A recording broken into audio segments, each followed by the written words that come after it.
Halo semuanya, perkenalkan nama saya Kaviji Putra Wijaya, nomor absen 1 kelas WLW. Pada kesempatan kali ini saya akan menjelaskan jejak-jejak peninggalan Hindu-Buddha di Kota Bogor. Selamat menyaksikan.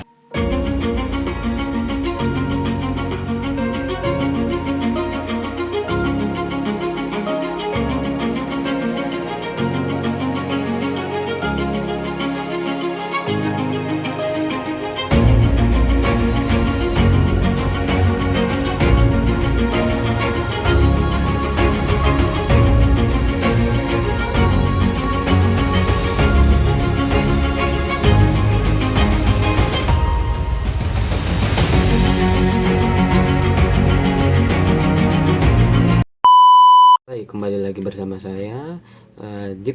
Pada kesempatan kali ini kita akan menganalisis proses masuk dan perkembangan agama Hindu-Buddha terhadap pengaruhnya pada sistem kepercayaan masyarakat di Nusantara pada saat itu. Oke, jadi tanpa basa-basi saya akan lanjut untuk 4 teori mengenai awal masuknya agama Hindu-Buddha di Kota Bogor. Jadi yang pertama itu adalah teori kesatria. Jadi yang pertama itu adalah teori kesatria. Teori kesatria itu berpendapat bila munculnya kerajaan Hindu-Buddha di Indonesia itu karena peran prajurit India. Jadi para prajurit ini diduga mendirikan koloni-koloni di Kepulauan Indonesia dan di sekitar Asia Tenggara, atau yang biasa disebut sebagai kolonialisasi. Lalu teori ini dikemukakan oleh R.C. Majumdar. Namun sayangnya teori ini tidak didukung oleh data yang memadai karena tidak adanya bukti arkeologis yang konkret terkait hal ini. Dijelaskan pula bila kesatria tidak memahami bahasa Sanskerta atau bahasa-bahasa yang digunakan pada masyarakat Nusantara pada saat itu. Selanjutnya adalah teori Waisa. Teori Waisa ini disampaikan oleh N.J. Krom yang menjelaskan bila peranan utama hadirnya Hindu-Buddha di Nusantara itu karena golongan pedagang atau yang biasa disebutnya Waisa. Kalau misalnya dalam kasta dalam agama Hindu, para pedagang yang berasal dari India ini disebut memiliki seperti hubungan dengan penguasa Indonesia. Krom juga mengisyaratkan ada kemungkinan terjadinya perkawinan yang menjadi salah satu saluran menyebarnya pengaruh kebudayaan India yang dimana pada saat itu menganut Hindu. Jadi diyakini kalau misalnya teori Waisa ini merupakan pertukaran kebudayaan yang dilakukan oleh para pedagang dari India. Ini juga tidak mendukung terjadinya jika bangsa Indonesia itu hidup di bawah tekanan seperti yang dikemukakan oleh teori kesatria, yang dimana kalau misalnya di teori kesatria ini seperti warganya itu tidak sejahtera. Tapi kalau misalnya di teori Waisanya ini seperti berbanding terbalik, yang dimana kelebihan dari teori ini Indonesia itu memiliki lebih banyak sumber daya alam, dan para pedagang India yang datang dan menetap itu menyebarkan agama Hindu-Buddha ketika berdagang di Indonesia. Jadi sekaligus berdagang sekaligus menyebarkan paham-paham agamanya. Selanjutnya adalah teori Brahmana, yang dimana teori ini menjelaskan bila masuknya agama kebudayaan Hindu-Buddha di Nusantara itu dibawa oleh golongan Brahmana atau yang biasa disebut pendeta di agama Hindu-Buddha. Nah, teori ini dikemukakan oleh orientalis bernama J.C. Van Leer dan membantah teori kesatria secara terang-terangan. Kehadiran golongan Brahmana didukung oleh beberapa prasasti di Indonesia menggunakan bahasa Sanskerta.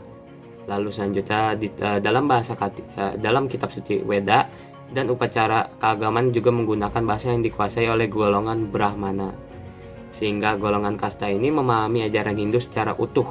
Meskipun tetap ada kelemahan dari teori ini, ya karena kalau misalnya dalam tradisi Hindu-Buddha, kaum Brahmana itu pantang menyeberang lautan.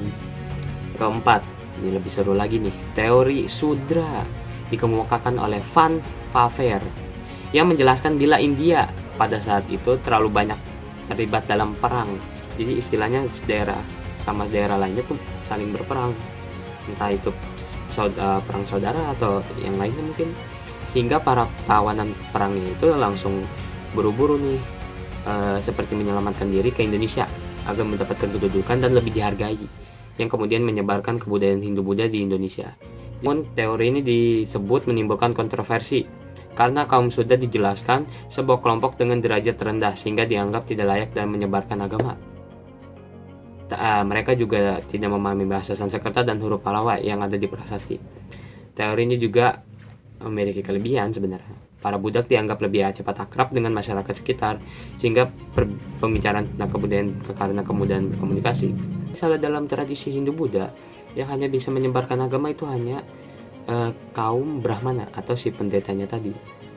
Kalau misalnya seperti kaum yang disebutkan ini, kaum Sudra, itu istilahnya berarti kaum bawahan. Bagaimana bisa menyebarkan agama? Tapi kelebihannya, para budak ini ya lebih cepat akrab dengan masyarakat sekitar, sehingga pembicaraan mereka dengan kebudayaan itu jadi mudah. Selanjutnya adalah teori arus balik yang disampaikan oleh F.D.K. Boch. Teori arus balik ini berpendapat bila proses hadir budaya dan agama Hindu-Buddha itu dilakukan oleh kelompok cendekiawan yang menggunakan istilah penyebaran dalam proses penyebaran agama. Jadi intinya dalam teori arus balik ini lebih berfokusnya ke warga Nusantaranya sendiri. Jadi setelah kita tadi ngomongin teori-teori awal masuk ya, sekarang kita pasti mau ngomongin bagaimana sih perkembangan kebudayaan di Nusantara setelah masuknya agama Hindu-Buddha. Oke, jadi setelah kita masuk ke setelah kita melalui teorinya, sekarang kita akan membahas mengenai perkembangannya kerajaan-kerajaan yang ada di Jawa Barat. Contohnya seperti yang saya ambil ini, ada 2 kerajaan yang lumayan terkenal dan sangat besar. Bahkan pengaruhnya itu kalau bisa dibilang masih ada peninggalan-peninggalan prasasti. Kerajaan Tarumanegara dan Kerajaan Pajajaran. Jadi kita akan lanjut ke kerajaan-kerajaan. Jadi Kerajaan Tarumanegara ini adalah kerajaan kuno di Nusantara yang berdiri di wilayah barat Pulau Jawa pada abad 4 sampai 7 Masehi. Kerajaan ini merupakan salah satu kerajaan tertua di Nusantara setelah Kerajaan Kutai. Jadi kerajaan kedua tertua. Lalu Kerajaan Tarumanegara ini awalnya juga bercorak Hindu Wisnu ya.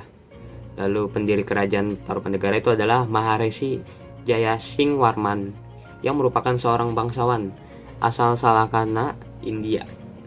Nah, setelah kita melihat pendiri dari Kerajaan Tarumanegara ini yang bertulis India, ini seperti membuka celah ya terhadap teori-teori yang sudah dikemukakan oleh saya tadi, dimana kalau misalnya membicara soal teori Waisa, terus ada Brahmana, Sidhu, terus ada dari para pedagang.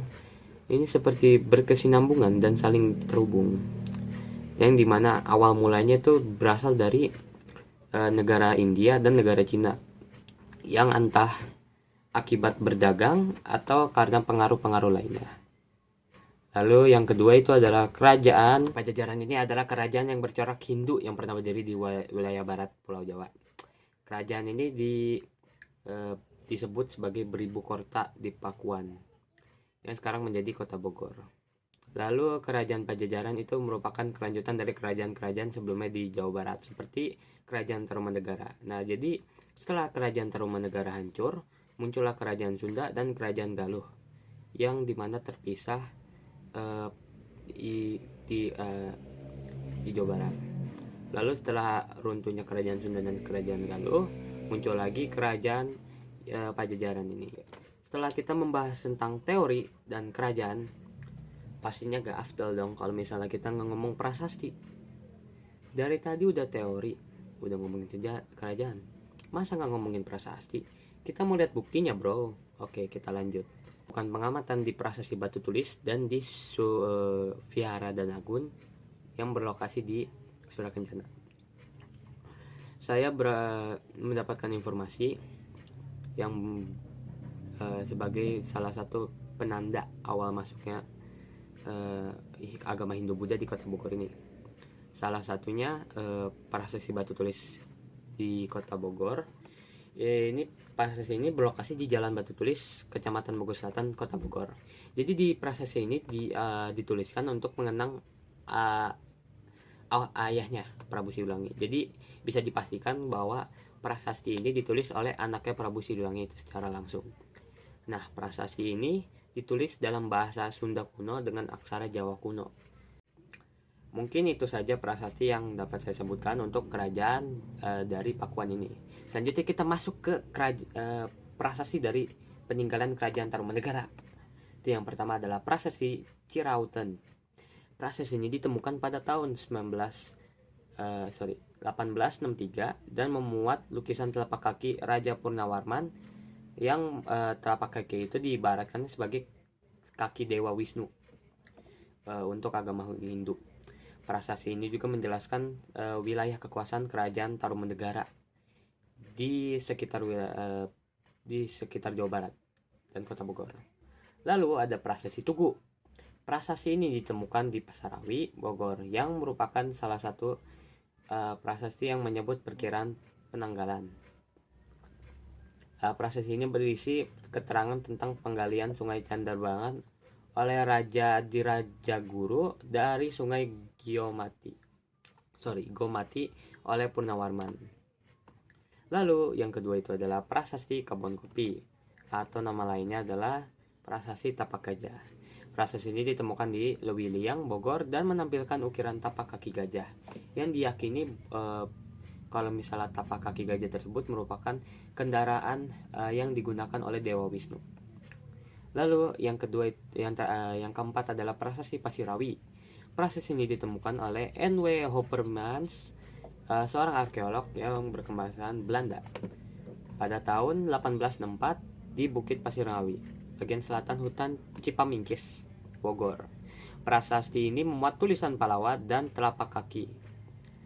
Ya, walaupun tidak diketahui sini telapak kaki milik siapa, tapi oke. Prasasti Jambu.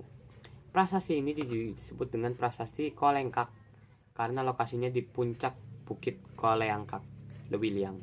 Prasasti ini membuat pesan yang ditulis dengan aksara Palawa dan bahasa Sanskerta. Kalau untuk pesan yang ditulisnya itu kira-kira ya ada di tank, nah itu aja, pokoknya tulisannya seperti itu. Oke, lanjut. Baik, mungkin itu saja yang dapat saya sampaikan. Sekian dan terima kasih, sampai jumpa.